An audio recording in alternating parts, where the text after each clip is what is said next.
Good morning. Well, we're trying to make a plan for today and figure out what it is that we're going to do. Dad got the head scab fungicide sprayed on the wheat this morning. He's off to spray beans because we got to get the beans sprayed before they come up. Those ones that were planted last week. Might be a little bit soft, but got to do it. So he's going to do that. Phil's out with the gator looking at fields, seeing if we can go plant anywhere up here. I doubt he is going to find anything, but Dad went to Berkey yesterday. I think we might be able to go and plant beans there. So we'll talk to Phil when he gets back. Brock's going to be here in a little bit. I don't know what I'm going to have him do yet. We might have to start cleaning up the corn planter, which I think we're ready to do.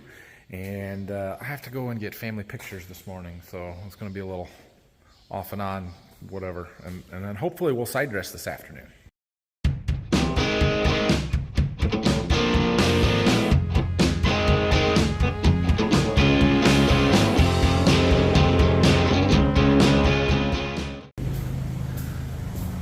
All right, Phil did go and look at fields and decided that everything up here is still a little too wet, which I expected. We had almost a half-inch more rain here than at Berkey, so if it's borderline there, it's too wet here. But he's going to load that seed tender up. We got a couple of boxes of beans we need to get down there to use yet, and then go look at the fields and then come back and hopefully take the planter down and start planting down there today. So I got to go do our picture thing here. And when we come back, we'll make a plan again. All right, we are back to the farm, getting the bean planter out. We're working on emptying it.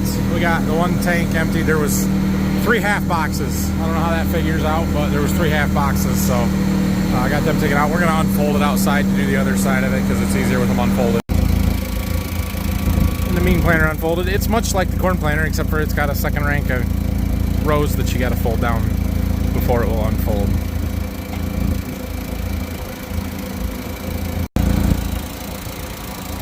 can see as the row units fold out, it sucks the tongue in, and it's actually pulling the tractor back a little bit.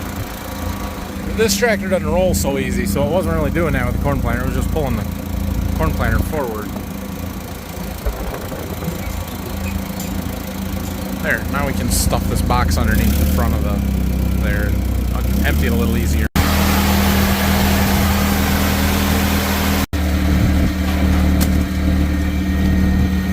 Third half box again. Yeah, there was a lot in that planter. That's the unfortunate thing that happens when you get rained out right after you fill. Nothing you can do. So anyway, he's gonna get that folded up and I assume fuel up the tractor and then head for Berkey and get started planting. We should be able to get them done there today and tomorrow easily. Somewhere around 275-ish, 280 acres of beans there. So, but there's really, most of it's all one variety with just a few of a second one to finish up. So.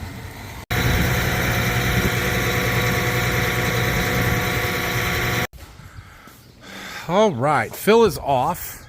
Dad went to go get his nurse tank that he'd taken down for spraying this morning. And he's debating whether it can still spray or not. It's a little bit windy. It's not horrible, but it's iffy. But we got to get the beans sprayed, so he might keep doing that. Brock's going to do a little preliminary power wash on the corn planter. I have decided that all of our corn is going to make it, and we don't have any replant to do. Therefore, it is time to start cleaning up the corn planter. And so I can't really unfold it with this tractor without pulling the fold box out of the other tractor and switching a bunch of stuff around. It's easier to just wash it as best we can, fold it up, and then when we're done side dressing, we'll worry about it some more probably. Or I don't know. That's my current thought process, but we'll see. I am gonna grab some lunch real quick and then we're gonna go side dress, I think that's what we're gonna do. Okay, well, Brock's having fun, doing a good job, getting lots of dirt off, and it's starting to look like a corn planter again. We're gonna go side dress. I had my lunch. I'm drinking a not Dr. Pepper, and it's sunny, it's windy, it's a beautiful day. Warm, it's hot here. The ground's drying fast. I think we can side dress no problem. It's still too wet in the corn stalks to be able to do any tillage or anything like that yet, but it's getting closer. Maybe tomorrow. I'm just glad Phil can get some beans planted. If he could get the stuff down to Berkey done, that'd be about half of what we've got left to plant. That would be huge.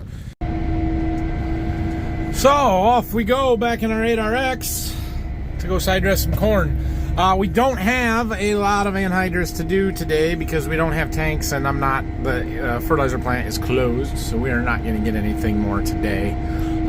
It's Memorial Day. But we've got half of these doubles and 2 of the big tanks that we can use up, so we should be able to do 75 acres or so. Okay, we are just getting started. Can you guys see this line right there across the first 16 rows where the corn is dark green and then it gets lighter and smaller? That'd be a starter issue. Right there is about where I remember to turn the starter pump on.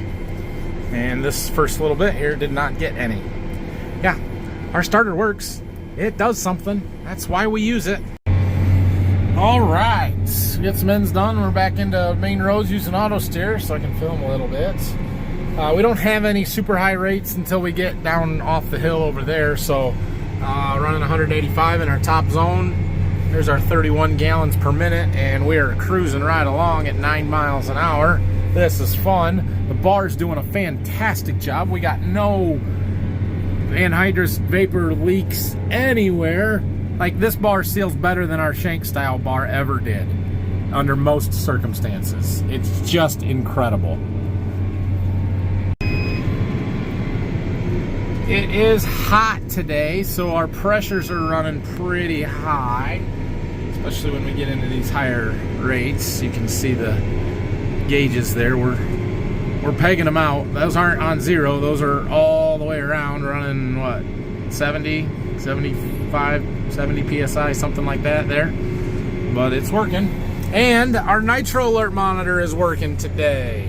So that monitor, it has a sensor on each row, each line, and basically if you want them to be even.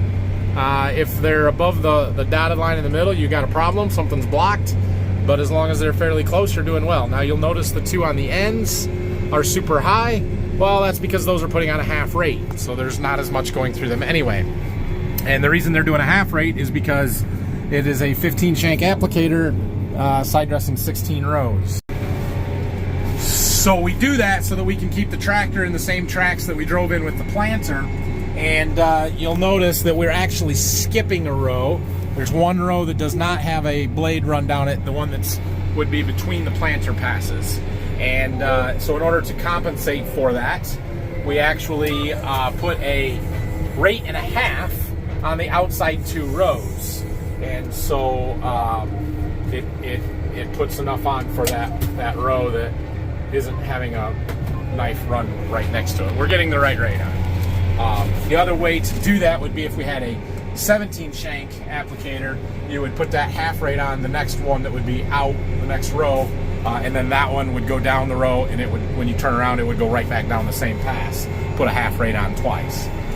We're essentially doing that here, just on a 15 shank, and that one row, there's only nitrogen on one side of the row, basically. So it works just fine, and that's why the one side is higher. Or, yeah, you know what I mean. The bottom. That thing. That's why the outside 2 look higher, but that's really a negative. It's really low. They're not putting enough on, so but it is enough. It's just only supposed to be half. So the way that monitor works, you'll notice. So see that little red cap right there, and then there's the lines coming out of it. Those are the lines that run to each row off of that section. The little black thing down under there is the control valve for that section. And there's a little black sensor right off there with the wires hanging off of it. Those actually sense the temperature, and if they're not cold enough, then that's what triggers this monitor up here. So it's sensing the temperature of it. Man, at 9 miles an hour in short rows, you got to turn a lot. Well, there's Brock with my next tank, and we are just about empty. The higher pressures, or the high temperatures, is making the pressure in the tank higher, and it's flowing better today. I'm not having to slow down to maintain.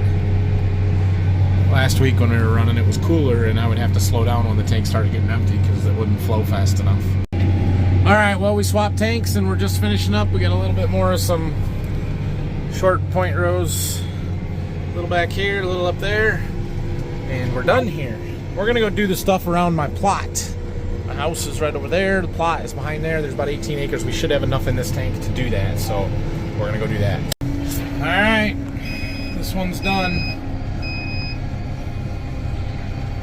Fold it up. Let's go. The nitro alert monitor does beep at me a lot, and that's annoying, but it is nice to have to know when something's wrong. Although it's rare that anything is wrong. I will give it that. You guys remember all the winter cleaning videos that I do, cleaning up the equipment, where we have to get all the tar off the paint and the hood? This is where it comes from. These roads, when it's 95 degrees outside. Okay, it's 90 degrees outside, but you know what I mean. All right, doing the plot here. We're putting a flat rate on the plot, a high rate, but a flat rate, 200 pounds across all of it. And it's gonna be a little difficult because we got to turn in the grass behind my barn without hitting my barn there, but yeah, it should be fine. Plot looks pretty good. I'm really happy with the way all of our crops look, really. I mean, you can row the beans all the way across there. Everything looks really good. Yes, we do side dress our sweet corn. I may have taken a little bit out of the early stuff there because there was no rows when I planted it, but sweet corn will grow good. Okay, we are just finishing up, and you can see we're doing a partial planter pass. See, this one follows the edge, and then right there some straight rows, and it's only half of a tractor width. I mean, obviously I had to plant that and fill it in because there's too big of a gap, but that's part of the reason why I don't like doing that, is because now I'm not driving with these rows, and I'm going to end up tearing a bunch of this stuff out just to side dress a little partial planter pass over there, and that's sort of frustrating sometimes, but it is what it is. This bar, I feel like going across the rows or on the rows takes out less of the corn than the shank style one did because it's a little bit less aggressive, but yeah, it is what it is. All right, hooking up to that last tank, just doing it in the driveway because we can. Yeah. Well, we are working this tractor harder than we have ever worked this tractor. I cranked up the speed because things are working and it's flowing. Well, let's see how fast we can go. So I turned it up to 10 and we're getting it. If you look at this bar here, hold on. This green bar here in the middle, that is our power bar. Basically, when it gets to the top where that gap is, that's 100% of the engine power, like 370 horsepower. This tractor has a power bulge of 50 or something like that. That's the little box on the end there. When we get that green bar into it, we're using a little extra power, more power than the tractor has technically, but it works, right? So yeah, we're using it for this application. 126 hours already. But it's going well, and the anhydrous is a-flowing. Now we're only putting 160 on here, so we're running our 30 gallons per minute. When I get into the 185 zone, that jumps up to like 33. And that other field where we had a 210 zone, I saw it get up to 36, and it doesn't use, I mean, we couldn't get that much earlier in the week when it was cold, so that's purely because the tanks are hot and there's extra pressure in them. So while we're finishing this up here today, there was one other thing that I wanted to talk about while we're doing anhydrous, and that is timing. So there's several different timings of when we can put not only the anhydrous on, but nitrogen on in general. When I was talking about what anhydrous is last week, I had a few people ask about this and why don't you do it pre-plant before we plant? We could. A lot of people do pre-plant their anhydrous, either in the spring or some people will do it in the fall. Not around here, but out west especially, they'll put the nitrogen on in the fall with anhydrous. There's a couple of things that it's a little bit risky doing that because it gives it more time to be lost. We can lose nitrogen with water, so as the rain goes down through the soil profile or snow melts or for whatever reason our ground is saturated, it's going to pick up some of that nitrogen and take it with it as it leaves the soil profile and the ground dries out. That said, we have done pre-plant nitrogen before. We used to do a fair bit of it, but there's a couple of other things just logistically that make that a challenge, right? So as soon as I can start planting in the year, I want to start planting, unless it's outrageously early, like the first week of March or something, and we can't plant corn then. I would do beans, but not corn. So I'm not going to stop the corn planter to put nitrogen on. Now, we have seen this year that the corn stalks where we plant beans generally hang a touch wetter than the bean stubble that's getting planted to corn. So could we use the tractor that we're planting beans with to pre-plant some anhydrous before we can start planting beans? Yeah, in theory we could, but it's for about 2 days, and you don't get a lot done in those 2 days anyway. This bar with the disc style openers rather than the shanks does not put the nitrogen as deep as well, and it can cause some germination issues and some burn of young corn seedling roots. Now that's really only an issue if you're planting immediately following the anhydrous application and you're right on top of those bands. If you could stay in between them, then you'd probably be okay. But it just logistically doesn't work for us, because if I can be planting beans, we need to be planting beans. If we can be planting corn, we need to be planting corn. In order to do both of those things, we have to keep tillage moving. We don't have enough people to put on anhydrous and run tanks, all of that stuff at the same time, and we really don't have the equipment to do it either. So it works better for us to side dress with this bar. I mean, I'm going 10 miles an hour. We can do it quickly, side dress. And so it's not a problem for me to be able to get it done later. Now we could wait even longer. I mean, this corn is still very small. Some of it we were in today was a little bit bigger than this, but this is probably V3 corn, and it's about as early as you want to go in side dress, because you need to be able to see the rows, drive with rows, and not cover the corn up by throwing dirt. You know, when it moves a little bit, you don't want to cover that corn up behind you, and so it needs to be big enough to not get covered. But that said, we could be in corn that's quite a bit taller than this. We could be in corn that was as tall as the frame on the anhydrous bar out there, up to the, you know, the bar there. So really, we could be in corn that was 2 foot tall and still get the nitrogen on and side dress it. The reason we like to go early is because it gives us a bigger window to get it done. If the corn gets tall, we can still do it. If we waited until it was that tall and tried to do it, and it rained or whatever, we couldn't get through it, then we're screwed, and you got to find out a different way to do it. Plus, I don't damage it nearly as much when it's small like this. I am, without a doubt, running over corn when we turn on the ends. But this corn is so small that the growing point is still below ground, and most of what I'm running over is actually going to come back.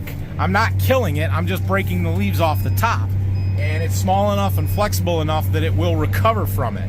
Once we get past 5-leaf stage corn, so V5, that growing point is above ground, and now you've got a solid stalk sticking up, and if you break that off, that corn is dead.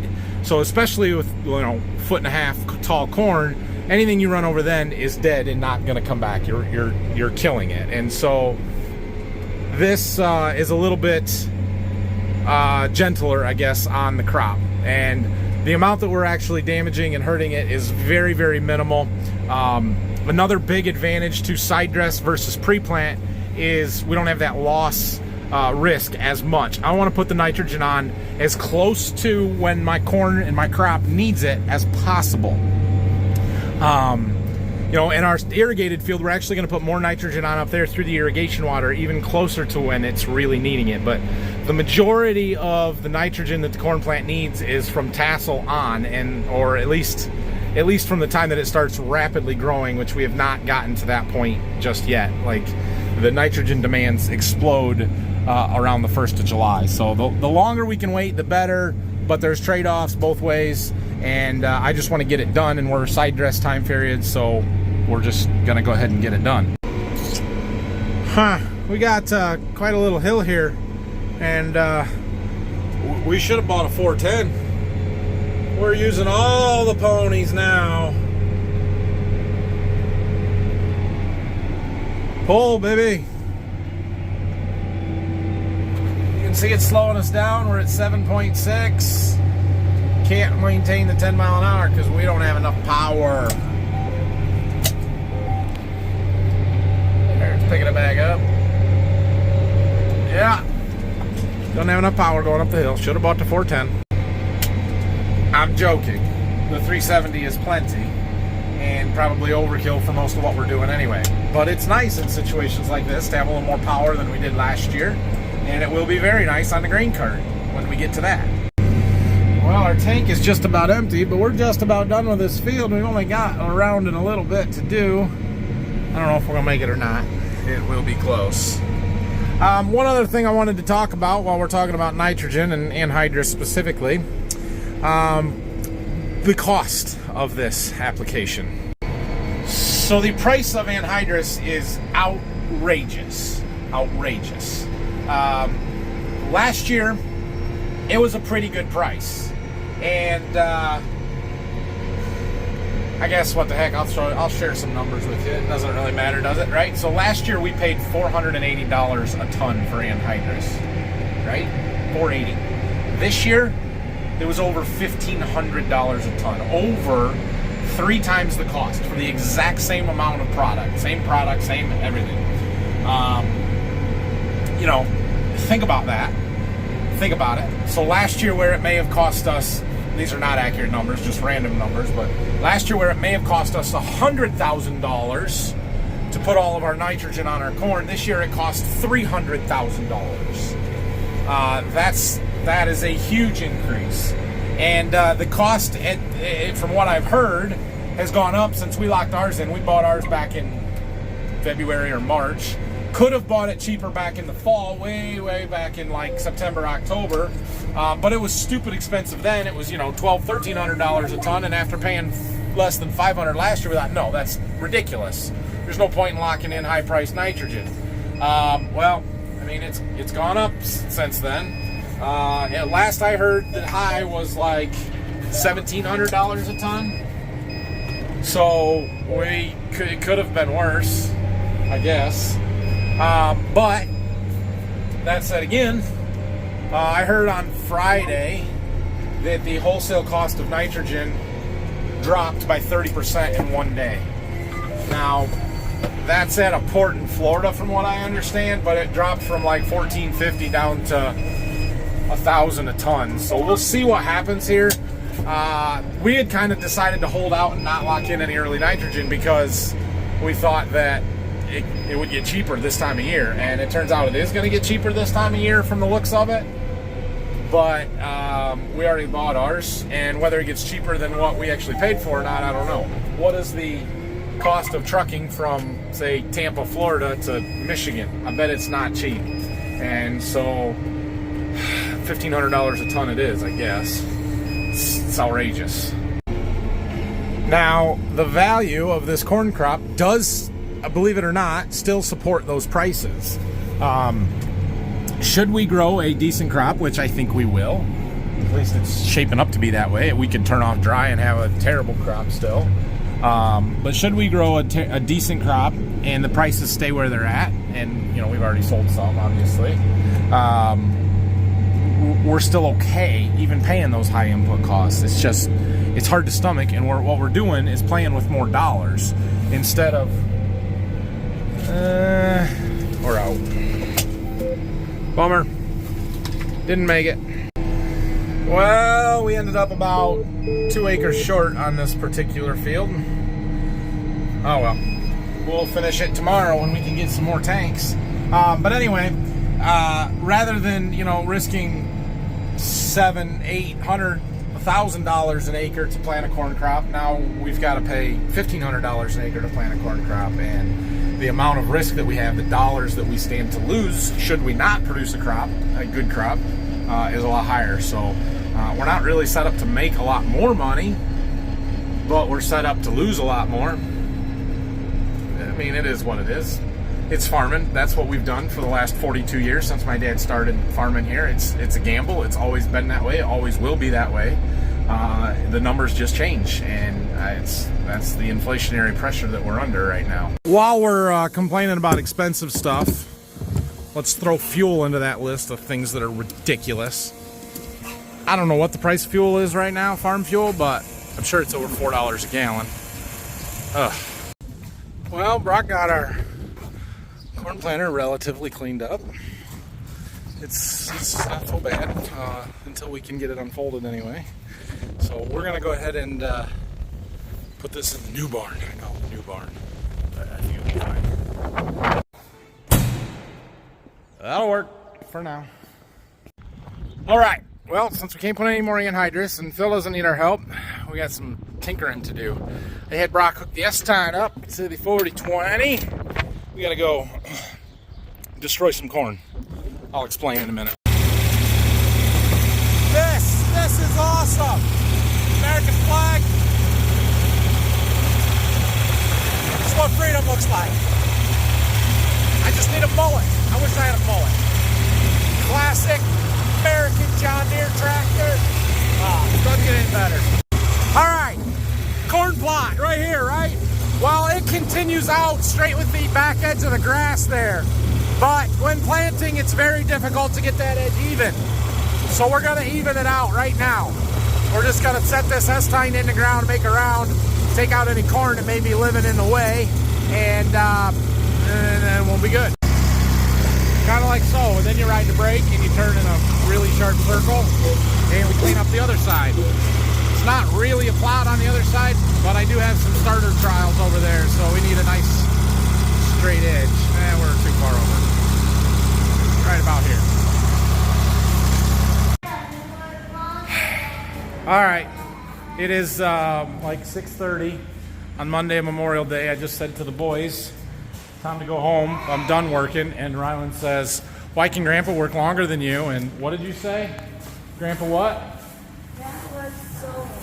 Grandpa works longer than you. Yeah. I know, kid. I know. I'm lazy. I get it. Anyway. Thanks for watching. Have a great night. Hit that like and subscribe button. Questions and comments, leave them down below. FarmFocus.com. Get your Border View Farms t-shirt. Bye.